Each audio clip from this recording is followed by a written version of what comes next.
కొరింథీయులకు రాసిన 2వ పత్రిక 5వ అధ్యాయము 17వ వచనము. కాగా ఎవడైనను క్రీస్తునందున్న ఎడల వాడు నూతన సృష్టి, పాతవి గతించెను, ఇదిగో క్రొత్తవి ఆయను. మరి ఇక్కడ పౌలు భక్తుడు రాస్తూ అంటున్నాడు, మనము నూతన సృష్టి అని చెప్పి. ఎవరు నూతన సృష్టి అని మనం అర్థం చేసుకుంటే, క్రీస్తునందున్న ఎడల వాడు నూతన సృష్టి అంటున్నాడు. మనము నూతనమైనది, క్రొత్తది అనే మాట వచ్చినప్పుడు సాధారణంగా మనుషుల్లో కలిగే ఆలోచన ఏదో కొనుక్కున్నది, తెచ్చుకున్నది అనే అర్థాన్ని మనం సాధారణంగా తీసుకుంటాం. కాకపోతే ఇక్కడ నూతన సృష్టి అన్నప్పుడు, ఇదిగో క్రొత్త వాయను అన్నప్పుడు అది కొనుక్కున్నది అనే అర్థము రావట. ఎందుకంటే ఇది మనము తెచ్చుకున్నది కాదట, మనము కొనుక్కున్నది కాదట, మనము తయారు చేసుకున్నది కాదట, లేదా మనంతట మనము రూపాంతరము చెందినదైతే కాదట. ఎవడు నూతన సృష్టి అని రాయబడి ఉన్నదంటే, క్రీస్తునందు ఉన్నవాడు నూతన సృష్టి అని రాయబడి ఉంది. అంటే క్రీస్తుని బట్టి వాడు నూతనముగా మారిపోతున్నాడట. ఇది కొనుక్కున్నది కాదు, ఇది పొందుకున్నది అని చెప్పి మనకు అర్థమవుతుంది.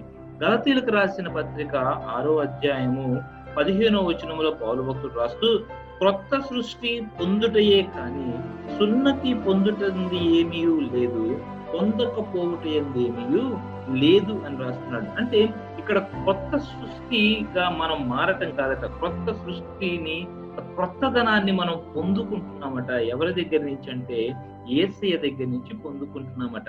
దాన్ని మరికొంత స్పష్టంగా మనం తెలుసుకోవాలంటే రోమా పత్రిక 7వ అధ్యాయం 6వ వచనానికి వెళ్తే, మరి ఇప్పుడైతే దేని చేత నిర్బంధింపబడితిమో దాని విషయమై చనిపోయిన వారమై ధర్మశాస్త్రము నుండి విడుదల పొందితిమి కనుక మనము అక్షరానుసారమైన ప్రాచీన స్థితి కలవారము కాక ఆత్మానుసారమైన నవీన స్థితి గలవారమై సేవ చేయుచున్నాము. ఇక్కడ నూతన సృష్టి అన్నప్పుడు ఏమి పొందుకున్నాము అంటే విడుదల పొందుకున్నాము అని పౌలు భక్తుడు రాస్తున్నాడు. దేని నుంచి విడుదల పొందుకున్నాము అంటే ధర్మశాస్త్రము నుండి విడుదల పొందుకున్నాము అని రాస్తున్నాడు.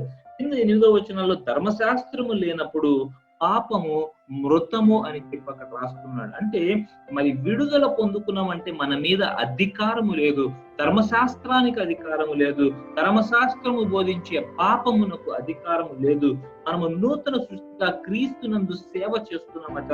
అది ఎలాగున సేవ చేస్తున్నామంటే శరీరానుసారమైన సేవ కాదది, అది ఆత్మానుసారమైన నవీన స్థితిలో మరి నూతన మనస్సు కలిగి ఆయనను సేవ చేస్తూ ఉన్నామట.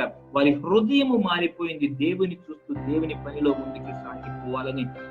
వారి ఆలోచన మారిపోయింది. ఎందుకు అంటే మరి శరీరాన్ని కాదు, ఆత్మలో చూస్తూ ముందుకు సాగిపోతున్నారు కాబట్టి వారి నేత్రములు మారిపోయినాయి. ఎందుకంటే వారు కనపడేవి చూడట్లేదు, కానీ కనపడనివి ఆత్మలో చూడగలుగుతున్నారు. కాబట్టి వారు ఏమి చేసినా అది క్రీస్తునందు నూతనముగా కనబడుతూ ఉన్నదట. దేవునికి స్తోత్రం. నూతన సంవత్సరంలోనికి ప్రవేశిస్తున్న మనము మరొకసారి మన హృదయాలను పరీక్షించుకొని మరి నూతనముగా నాలో మనస్సుని, స్థిరమైన మనస్సును పుట్టించు దేవా అని అడిగినట్లయితే దేవుడు నూతనంగా మనలో నూతన కార్యమును జరిగించబోతున్నాడు. దేవునికి స్తోత్రం. ప్రతి ఒక్కరికి అతి దీవెన కలుగును గాక. యేసు నామములో అతి ఆత్మలో నూతనత్వము పొందుకొనుదురు గాక. ఆమేన్, ఆమేన్, ఆమేన్.